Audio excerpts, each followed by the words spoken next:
Welcome! This is what is happening on the Sun today, the 24th of July 2011. 37 years ago this day, James Chadwick died. So today's trivia question was, what was the discovery that he made that won him the Nobel Prize? The answer will be given at the end. From the NOAA GOES X-ray plot, we see that the Sun has continued its trend of producing a few small B flares, but the background has been steadily decaying towards the B1 level, so that is not a good sign for future activity.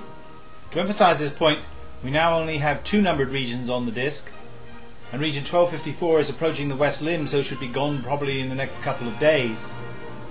Region 1259 has continued to decay. However, there are some very small spot groups that seem to be developing following region 1259. That region that I was talking about yesterday in the northeast, near the equator, has a couple of small spots.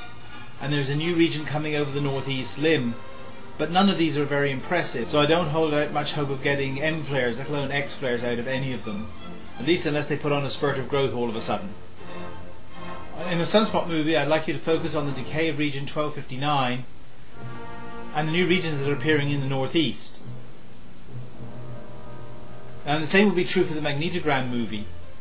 Region 1259 near the centre of the disk seems to be getting more diffuse and weaker, and these new spot regions that are coming up trailing region 1259.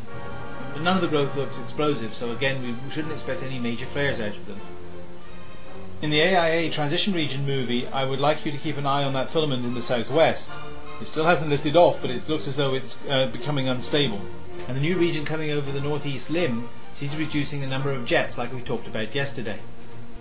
In both the high and low temperature coronal movies, what I'd like you to concentrate on is the northeast limb and compare the new regions that are coming over there with the regions that are currently on the disk. Are the new regions coming over the northeast limb more dynamic, brighter, or less dynamic and fainter? And the answer to that question gives you an indication of how much activity to expect out of those regions. The SOHO data continues to be completely screwed up and has not been updated since yesterday. Now let's see what's been going on in the solar wind. The ACE data shows us that the temperature and the density of the solar wind hasn't changed particularly much over the last 24 hours, but the velocity has continued to fall. That means we have exited that high-speed solar wind stream. Meanwhile, the greater than 2 MeV electron flux has remained high, but as we've had no major flares, the proton flux has remained quite low. The NOAA 15 images of the auroral zone show that it's very passive at the moment, and the KP index has been varying between 0 and 2, which is very quiet.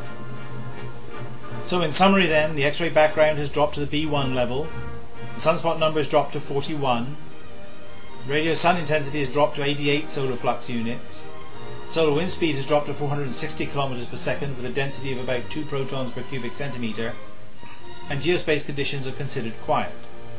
So my forecast for the next 24 hours are, there's a poor chance of getting C flares, but the chance of getting M or X flares are very remote. The sunspot number will remain low. Chance of getting coronal mass ejections remains good. The solar wind speed will remain low. However, NOAA is forecasting that it will increase because of the coronal hole in the southwest. I think that's too small and too high a latitude to be very geo-effective, so we'll see who's right in the next couple of days. But everybody agrees the chance of getting a major geomagnetic storm in the next day is very remote. In the longer term, we can see that behind the east limb there's a whole string of small active regions. Whether any of those are going to produce activity, we'll have to wait and see. If you want to find out more about what's going on in the Sun, follow some of the links in the description box below. If you want to see earlier editions of the Sun today, go to my channel and they're all listed there. The answer to the trivia question: James Chadwick won the Nobel Prize for the discovery of the neutron. So that's it for today. Keep safe. Bye for now.